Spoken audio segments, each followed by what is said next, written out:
Madam President, there has been a lot of conversation from so many of our fellow senators about the opioid crisis that has been devastating individuals and families across the country. We heard this particularly in New Hampshire, as it was a topic of discussion last fall during the election. It was an opportunity to bring to the nation's attention because of the eyes being focused first on the New Hampshire primary of a real opioid crisis. Well, what we also then discussed was it wasn't just affecting a few states, it was affecting most of the states. And that is the case with my state of Florida. Addiction to opioids has reached staggering levels, and the situation is only getting worse. In 2015, more than 33,000 Americans died from prescription opioid overdose. That's 15% more people than had died just the previous year. And I don't have the figures for last year, 2016. And so Florida is right there in that national trend. What Florida saw between 2014 and 2015 was a 22.7% increase. It's staggering because in that year, Florida suffered over 2,000 deaths from opioid overdose. Earlier this month, our office interviewed a woman from Florida's Aging Committee hearing.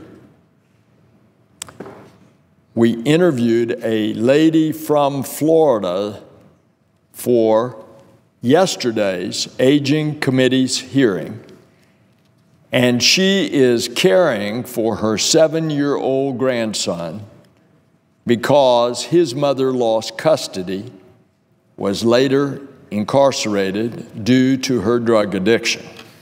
And sadly, this story is all too familiar. The number of grandparents serving as the primary caretakers for their grandchildren is increasing, as was the case with the lady from Florida who testified at the Aging Committee hearing this week. They are primary caretakers for their grandchildren. And it's in large part because of the opioid epidemic. In addition to the devastating loss of life and the challenges for the new caregivers, opioid abuse is straining local and state budgets. Just last month, the vice mayor of Palm Beach County sent a letter to the governor urging to declare a public health emergency in Florida, citing the loss of life and financial impact, in this case, to Palm Beach County. Yesterday, several of my colleagues and I sent a letter to the Majority Leader of the Senate, highlighting some of our concerns with the House of Representatives health care bill that I call Trump Care, and how it's going to impact those with substance abuse and disorders. Because one of the things that we're most concerned about is how the proposed changes in Medicaid that they're going to vote at the other end of the hall right down here tomorrow.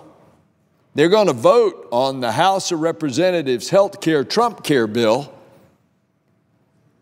The changes that they make to Medicaid, it would prevent states from being able to respond to the opioid crisis, because Medicaid plays a critical role in the fight against opioids. But changing the Medicaid program to a block grant or a cap is going to shift costs to the states. The states are not going to pick up that additional cost. It's going to eliminate also some of the federal protections, and it's only going to hurt our people who rely on Medicaid to help them as we are combating this opioid crisis. Because with less federal funding, how are states like mine going to provide the necessary services to help individuals with the substance abuse and the disorders? Congress ought to be doing more to help this crisis, not less. And how many times have you heard a senator like this senator come to the floor and talk about the opioid epidemic? And yet, we're just about to do it to ourselves if we were to pass this Trump Care bill. Remember last year, while so many of us, including this senator, were early supporters of the Comprehensive Addiction and Recovery Act of 2016, it was signed into law last year. The law takes a comprehensive approach to this opioid problem. A few months ago, a lot of us, including this senator, voted to provide additional funding to start implementing this crucial new law to fight the opioid addictions. And despite this progress, now the House tomorrow, probably tomorrow night, is about to pass legislation that would completely undermine last year's bipartisan efforts to respond to the epidemic and to undercut the health care for millions of people in this country. Opioid abuse is a deadly serious problem, and we cannot ignore it. We should be investing more resources into helping these people and their families, not cutting them at a time that we need it the most. So again, I make a plea. We made progress last year with the law. We passed the new law. We made progress giving some additional funding.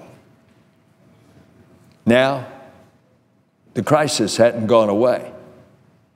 We still need to respond. But at the very same time, what we see happening to the Medicaid program, eliminating Medicaid as we know it, health care for the people that are the least fortunate among us. We're about to cut back on all that progress that we made on this opioid crisis. I hope that we will think better of this and not do it to ourselves. Madam President, I yield the floor.